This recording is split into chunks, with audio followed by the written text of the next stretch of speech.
Sveiki visi, šį kartą atvykau į Birželių dvarą. 20 amžiaus trečiajame dešimtmetyje Birželių dvaro savininku minimas Mykolas Kerbedis.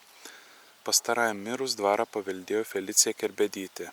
1927 metais 41 hektarą žemės ir dvaro pastatus iš Felicijos Kerbedytės Tiškevičienės Riomerinės nupirko Antanas Kranauskas.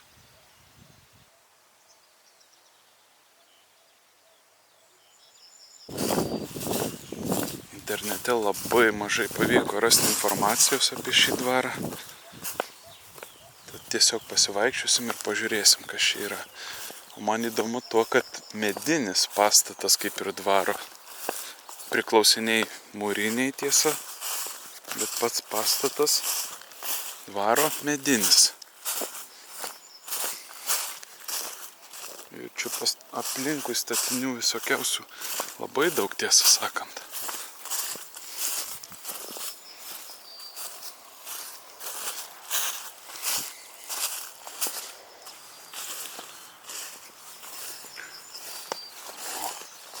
Daiktukai mūriniai.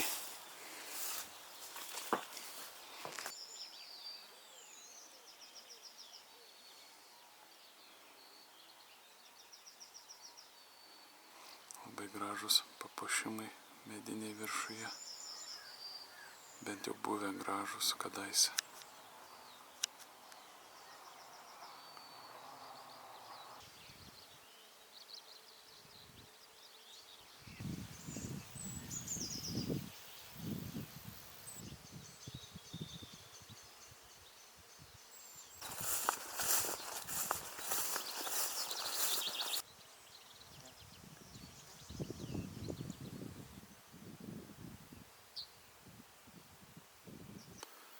Vat ką tik į šitos krūmus įlėkė jaunas lapiukas. Nespėjau filmavimo mygtuko paspausti ir pasislėpė. Bet toks gražus.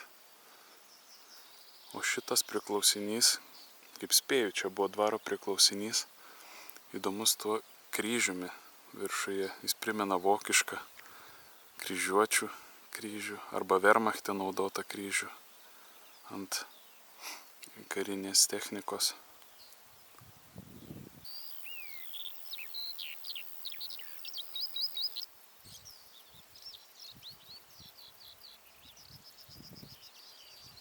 Aplinkui laukai, gražu. Viena kita sodyba.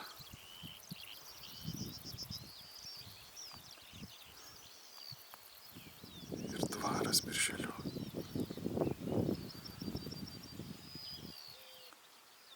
Aguonų metas.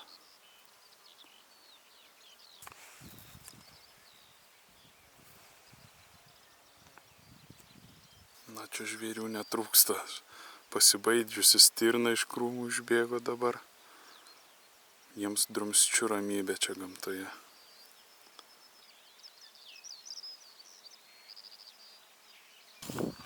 Tokia kiek niūroka realybė šių laikų nykstančių dvarų. Nesakau, kad visi yra tikrai restauruojamų, prižiūrimų, bet dalis dėja nyksta ir lieka žvėrelių prieglobsčiu arba augalų.